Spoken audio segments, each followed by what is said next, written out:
Hey, it's Mindy. I wanted to let you know that my Heart Path retreat is coming up, and you are not going to want to miss it, especially since this year you can attend from the comfort of your own home. This is the 2020 special, right? This is actually going to be the 10th Heart Path, but the first time ever that we are doing a live virtual experience.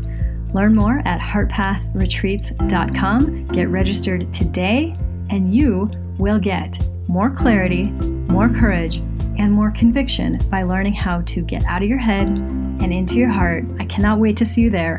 heartpathretreats.com. All right, let's get to the show. Join me on my journey as I explore wealth in all areas of life. I'm your host, Mindy Kinnis, and this is The Lucrative Society.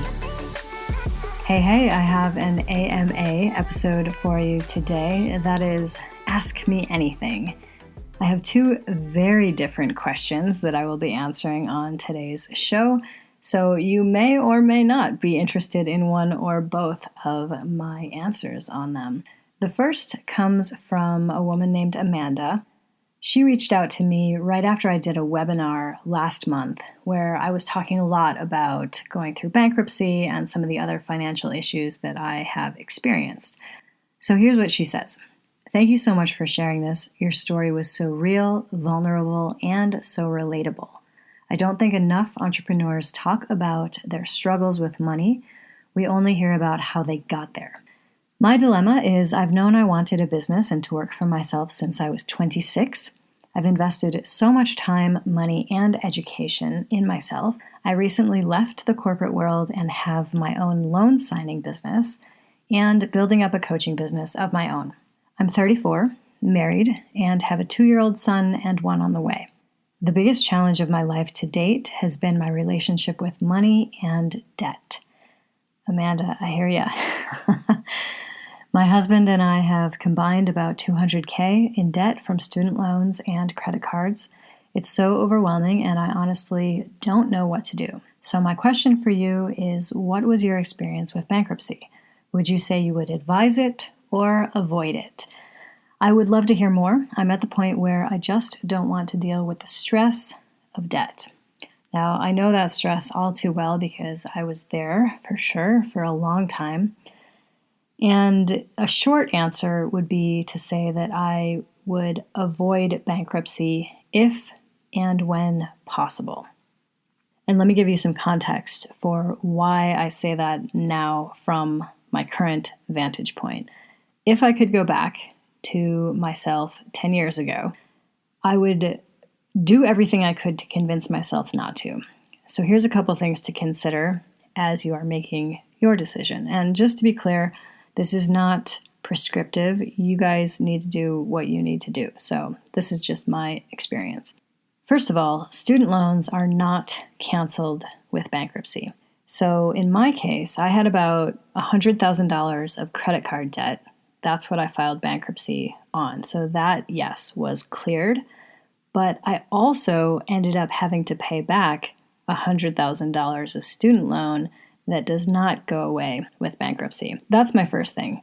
You're gonna have to pay back a lot of debt anyway. It will suit you better to figure out just how to do that in a more efficient and hopefully faster way, and ideally with less stress, all those things. The second thing I would offer is that 10 years, although at the time it can feel like, oh, I could just get out of this debt, like that would be so great. It doesn't even matter what happens next because I'll just won't have that same level of stress, except that you still will because you still have the student loans, and 10 years is so long. In the next 10 years, if you are even considering wanting to buy a car, wanting to buy a house, anything that is going to require a loan or even quite honestly a credit card, it could be a significant challenge if you have a bankruptcy on your credit report. I am at the end stages of that, and just thinking about all the frustrations over the last 10 years, I'm like, 10 years is really a long time. The way that it started out for me, and Amanda, this is a little bit different from your scenario because you guys are already married, you already have kids.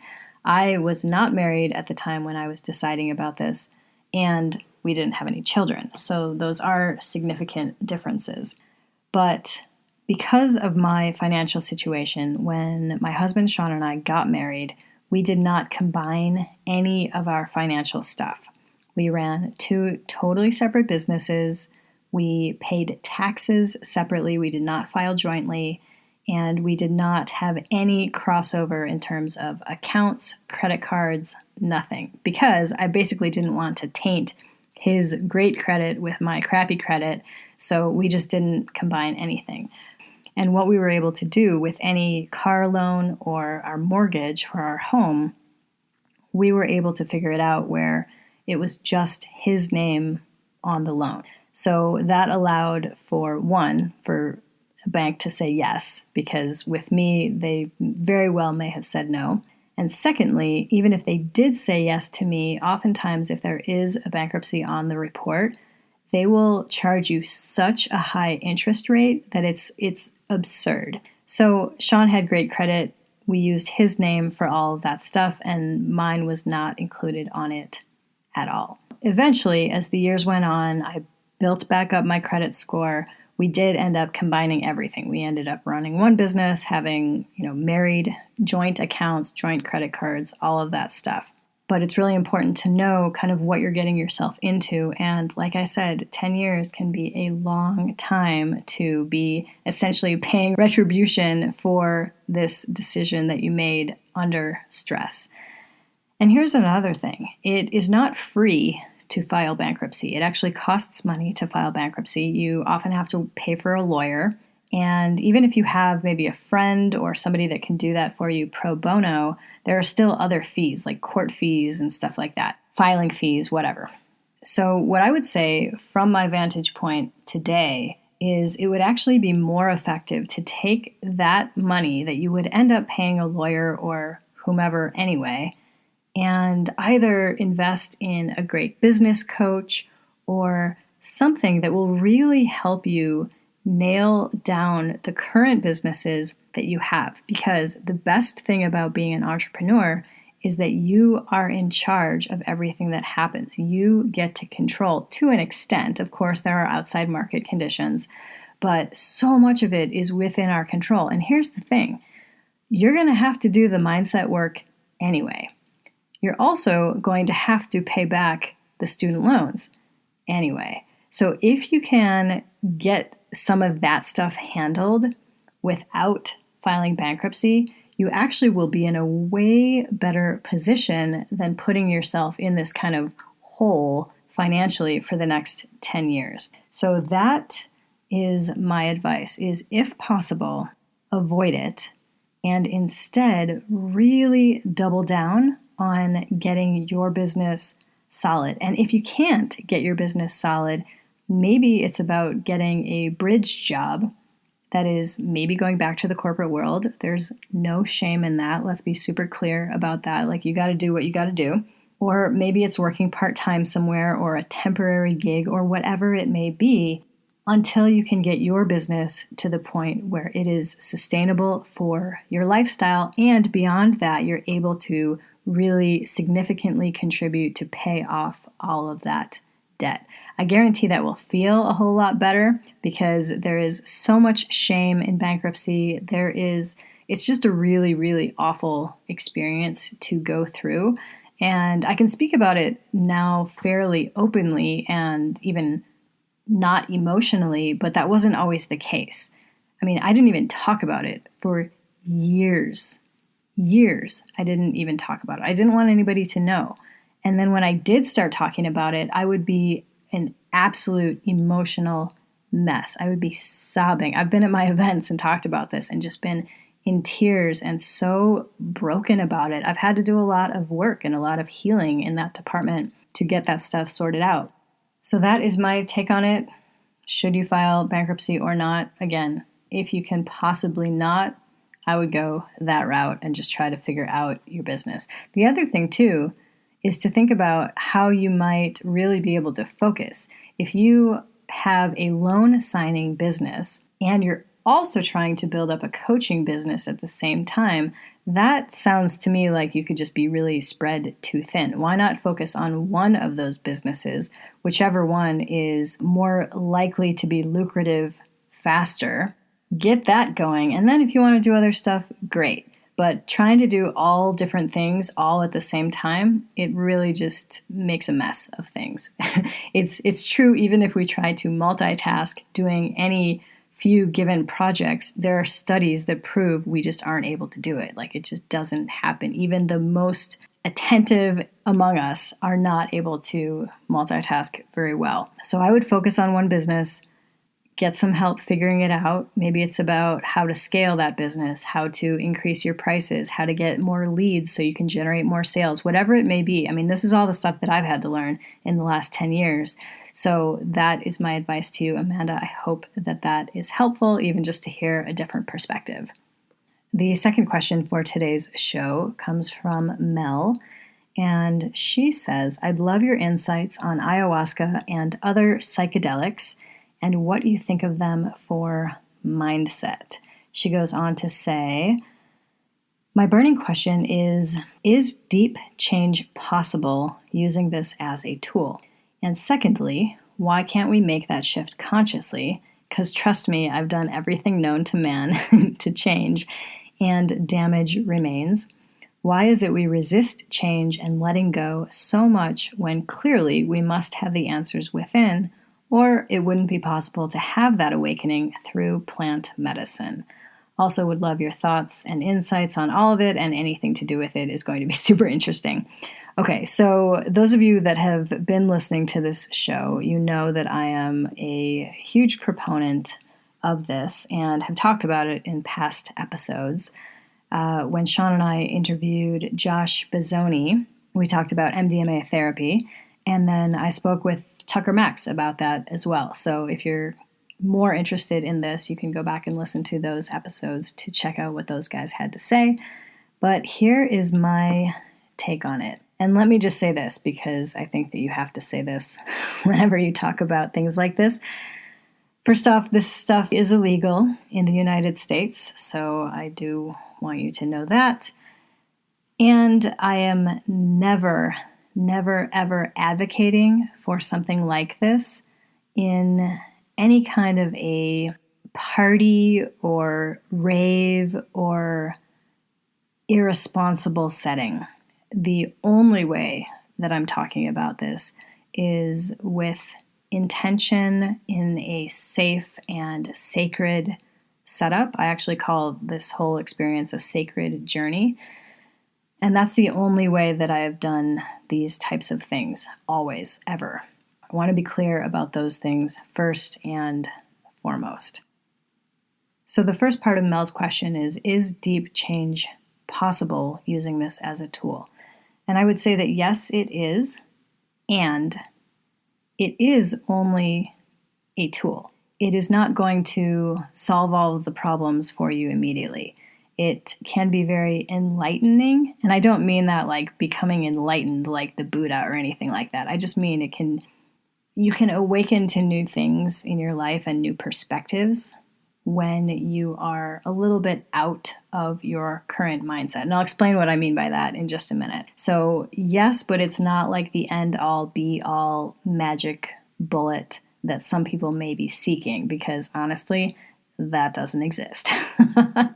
I've tried a lot of this stuff, and the way that I think about it, and lots of people use this analogy, is it's like an onion, right? Like we are like onions. There is layer after layer after layer after layer of stuff that we need to work through. And I think that is how I would answer your question, Mel, about why can't we, make this shift consciously? Like all this stuff, there's still this damage. I've done all these things.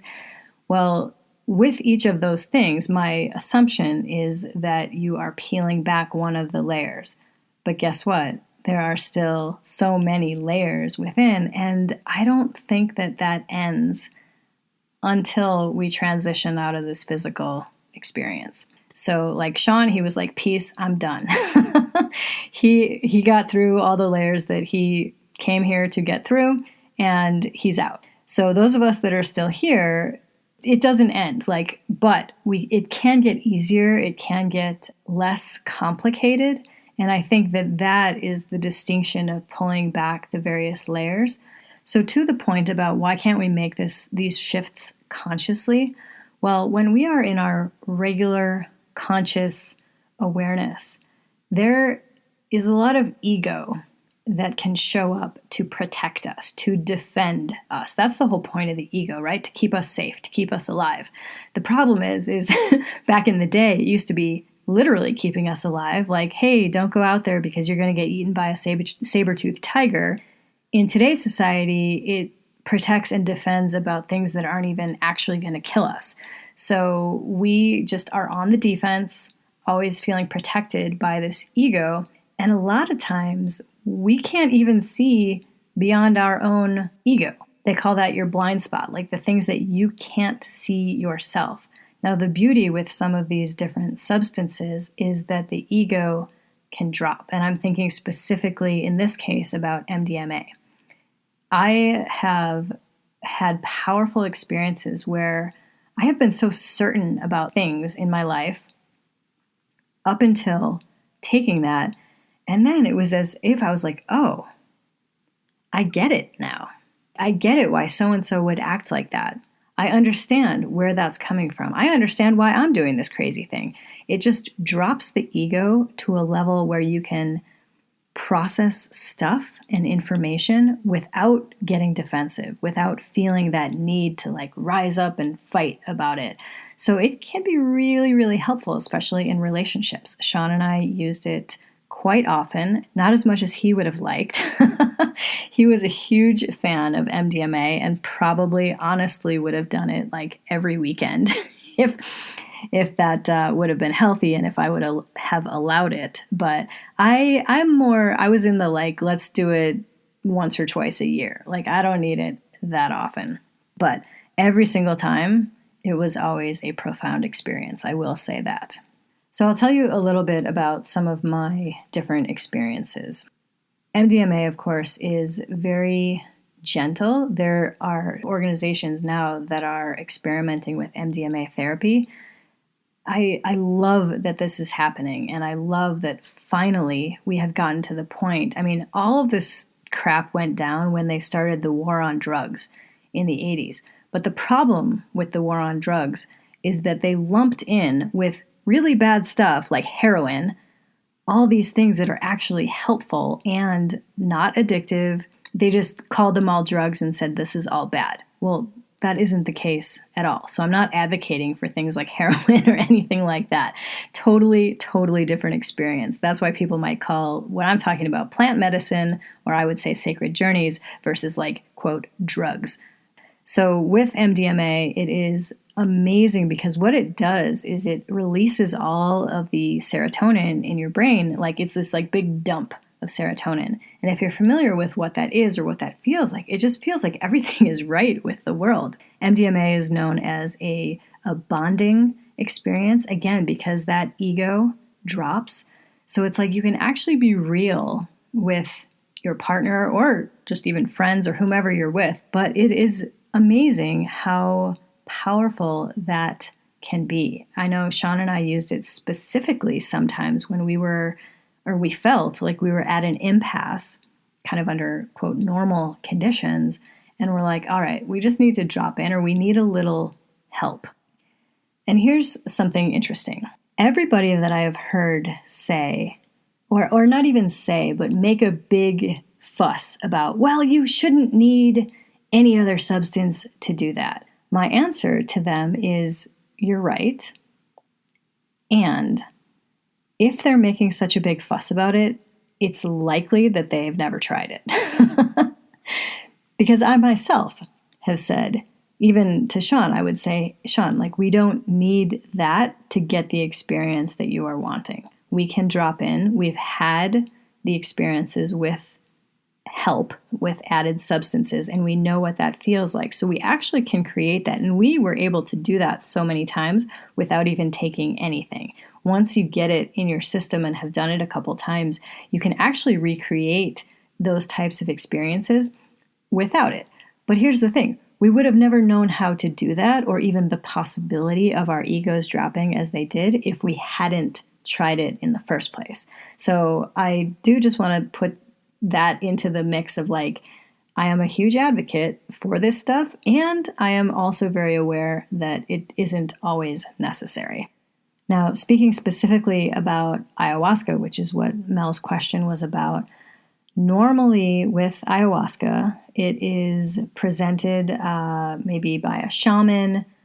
I know a lot of people that go down to Peru or other places in South or Central America to do ceremonies like this. And the thing with ayahuasca is that it is known to be a purging experience. So a lot of people who take ayahuasca end up vomiting or having diarrhea or both, which to me that sounds terrible. I had ayahuasca on my radar for a long time. And then I ran into this girl that I actually had met before at an event and then saw her again at this other speaking thing. And she was saying, I ended up taking ayahuasca. And I was like, oh, can you share with me your experience? Because I was super interested. She said, yeah, the women that I went to, you don't get sick, nothing happens. I'm like, well, talk to me about that, because I am really interested if you can have that experience without the physical purging that often happens. And some people might say, but Mindy, that's the point of it. It's this symbolic thing. I'm like, listen, I have purged so much in my life. Those of you that have listened to this show for a while may know I had debilitating, nauseating migraines for so many years of my life. I'm like, I don't need more of that. I can, let me figure out this ayahuasca thing without that. So I did end up contacting this woman. Here's a little bit about how my experience was. The thing in ayahuasca is it's kind of about, and this is part of that purging thing, but it's about like a death of your former self and a rebirth of your new self. So I even went to her with the intention of, hey, I have constant migraines and they are so debilitating. Like, what can I do about them? And also, more importantly, why? Like, what is going on, either physically, emotionally, spiritually? What is happening that I keep having all these terrible migraines? So that was the intention going in. She had me laying down on like almost like a futon type sofa, and she was there with me in the room. And I took the ayahuasca, and what was interesting in her case was they were actually capsules. And I don't know if that's what then causes the non-purging or what, but way easier as far as I'm concerned. You didn't have to drink any nasty stuff or whatever. And I will say this before all of you say, well, Mindy, can you give me her name and phone number? She is not currently practicing. I checked in with her at the beginning of coronavirus and just to say, hey, how are you? Are you still working? And she said, no, I'm not. So there is that. But my experience was this. Although I thought I was going in for work on this migraine stuff, what showed up for me was a lot of women that have been in my life. And what I mean by that, like my grandmother, and I don't mean like it was like a ghost coming to me or anything like that. It wasn't a visual experience like I was hallucinating. What it was more I was thinking about these people and like imagining them, like seeing them in my mind's eye, not like actually out in the room. So my grandmother, who had already passed away at that time, I felt like she was very present. And then one of my best friends from college, Sarah, who also had already passed away, also, like, it was all these women. And I'm like, this is so, it just felt very cozy and nurturing to me. It was almost like being wrapped up in just feminine energy. And it was really beautiful and lovely. The thing that was crazy about it was it went on and on and on, so much so that it was getting super late into the evening, like late at night. And I even said to the woman who was my guide, I said, you can go to bed. Like, I felt bad that she was staying up with me. And she said, Mindy, she used a word that was very interesting to me. She said, Mindy, you are so porous. And because of that, this impacts you much more deeply than many other people. And she's been guiding this stuff for decades. So she had been through many of these experiences, and she was like, you were just really, really porous. So eventually I was able to kind of sit up. Now this was hours and hours. I mean, a long experience. And at the end I just remember sitting on that couch And I kind of had my head in my hands, and I looked up at her, and I was like, I feel like I just ran a marathon. And she kind of smiled at me, and she was like, well, you did, in a way. She said, you have just healed your lineage of women. The wounding, the parts that were never healed in their lifetimes. And I'm like, oh gosh, like that's a heavy weight. But that's what she said. And, my take on it was like, is that true? I don't know. I don't know that it matters, quite honestly. It felt powerful. And I think that is what we can go on in experiences like this, because there is no way to, prove what is transpiring. And to me, that's kind of the fun of it. There is a great mystery that is completely ineffable. And I'm always fascinated by that. So ayahuasca was a great experience of that. The one piece that I will share too is that in that aspect of feeling like there is a death and then a rebirth, the way that I visualized that, and it was funny because I was almost in like this burrito of blankets. I was all wrapped up and cozy in these blankets, and I had the eye mask on, and like she was playing just really lovely music for my experience. And I had this visual of being scooped up, almost like in gigantic, loving hands, scooped up in my burrito blanket and gently rocked back and forth, almost as if I was a baby. And then being carried like up and rocked and up and rocked and just very, very gently like off into the distance. And it occurred to me, oh, like that is a spiritual death. Now, again, I don't know what that means. It sounds crazy to even say it on a podcast, but that was my experience. To wrap up the conversation just on our regular resistance, we don't like change. Change is scary to the brain. The piece of our brain that sounds the alert when things change is called the amygdala. Its whole job is to keep us safe. And so what happens when we take some of these sacred substances is that those alarms can chill.